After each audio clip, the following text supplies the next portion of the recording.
মোবাইলের touch screen নষ্ট, ঠিকমতো কাজ করে না, উল্টাপাল্টা কাজ করে, এক জায়গায় ক্লিক করলে অন্য জায়গায় ক্লিক লাগে। এরকম সমস্যা কিভাবে সমাধান করবেন? আসসালামু আলাইকুম বন্ধুরা, আপনাদের মোবাইল পুরাতন হতে শুরু করলে বিভিন্ন রকম সমস্যা দেখা দেয়। তার মধ্যে অন্যতম একটি সমস্যা হলো মোবাইলের টাচ নষ্ট হয়ে যাওয়া। ঠিক আপনার মোবাইলের টাচ নষ্ট হয়ে গেলে কিভাবে ঠিক করবেন এই ভিডিওটির মাধ্যমে আপনারা জানতে পারবেন। এই ভিডিওটিতে আমি আপনাদের দেখাবো একটি অ্যাপ্লিকেশনের মাধ্যমে খুব সহজে আপনাদের মোবাইলের টাচের কোনো রকম সমস্যা থাকলে কিভাবে আপনারা সেটা সারিয়ে নেবেন। তো মূল ভিডিওতে যাওয়ার আগে আপনার কাছে ছোট্ট একটা রিকোয়েস্ট করবো, ভিডিওটিতে একটা লাইক দিয়ে দিবেন আর চ্যানেলে নতুন এসে থাকলে চ্যানেলটিকে সাবস্ক্রাইব করে সাথেই থাকবেন। তো মোবাইলের টাচ সমস্যার সমাধান করার জন্য সর্বপ্রথম আপনাদের মোবাইলের গুগল প্লে স্টোরে চলে আসবেন। এখান থেকে গুগল প্লে স্টোরে আসার পরে এখান থেকে গুগল প্লে স্টোরে এখান থেকে আপনারা সার্চ বার পাবেন। আপনারা এখান থেকে এই গুগল প্লে স্টোরে সার্চ করবেন, এটা লিখে PARTIAL পার্শিয়াল স্ক্রিন। এখান থেকে আপনারা এই পার্শিয়াল স্ক্রিন এটা লিখে সার্চ করবেন।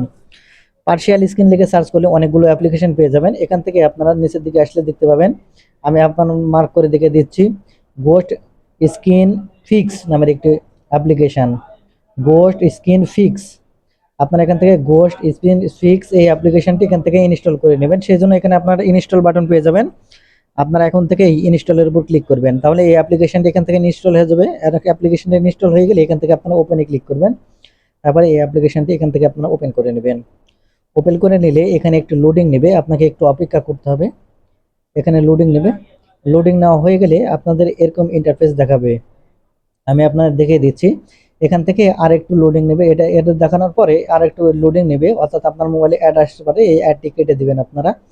তারপরে আপনারা এরকম ইন্টারফেস দেখতে পাবেন। এখানে আপনারা পেয়ে যাবেন, উপরে আপনারা দেখতে পাচ্ছেন গোস্ট স্ক্রিন ফিক্স। ফিক্স অর্থাৎ আপনারা তো বুঝেন কি ফিক্স অর্থ কি। সেই জন্য আপনারা এই প্রথমে এই অপশনটি ক্লিক করবেন। এই অপশনটিতে ক্লিক করলে এখানে আপনাদের অনেকগুলো টার্ম অ্যান্ড কন্ডিশন আছে, কিভাবে এই অ্যাপ্লিকেশনটি কাজ করে সে সম্পর্কে এখানে লেখা আছে। আপনারা চাইলে এখান থেকে পড়ে নিতে পারেন, না চাইলে কোনো সমস্যা নাই। তাই আপনারা এখন যে কাজটি করবেন, এখান থেকে আপনারা যে স্টার্ট বাটনটি দেখতে পাবেন, আপনারা এই স্টার্ট বাটনের উপর ক্লিক করবেন। স্টার্ট বাটনের উপর ক্লিক করার সাথে সাথে এখানে আপনাদের মোবাইলের স্ক্রিনটি বিভিন্ন রকম কালার হওয়া শুরু হয়ে যাবে। দেখতে পাচ্ছেন এক এক সময় এক এক রকম কালার এখান থেকে চেঞ্জ হবে, এক এক সময় এক এক রকম কালার কিন্তু এখান থেকে পরিবর্তন হবে। আপনি এখান থেকে কিছুক্ষণ অপেক্ষা করবেন। এখান থেকে কমপক্ষে 4 বার আপনাকে এরকমভাবে কালার চেঞ্জ করার মতো অপশন করে নিতে হবে। আপনারা এখান থেকে আপনারা অপেক্ষা করবেন যাতে আপনাদের মোবাইলের কালারগুলো এরকমভাবে সঠিকভাবে এরকমভাবে পরিবর্তন হয়। এখান থেকে দেখতে পাচ্ছেন যে কালারগুলো চেঞ্জ হচ্ছে। আর এখানে যদি আপনার স্ক্রিনের মোবাইলের টাচের যদি কোনো রকম সমস্যা থাকে তাহলে কিন্তু কোন জায়গায় সমস্যা আছে সেটা কিন্তু শো করাবে। এখানে দেখতে পাচ্ছেন আমার টাচের কোনো সমস্যা নাই, সেটা দেখাচ্ছে না। ঠিক এরকমভাবে আপনাদের মোবাইলের কিন্তু টাচের কোনো সমস্যা থাকলে কিন্তু আপনারা সমাধান করে নিতে পারবেন এই অ্যাপ্লিকেশনটির মাধ্যমে। ধন্যবাদ।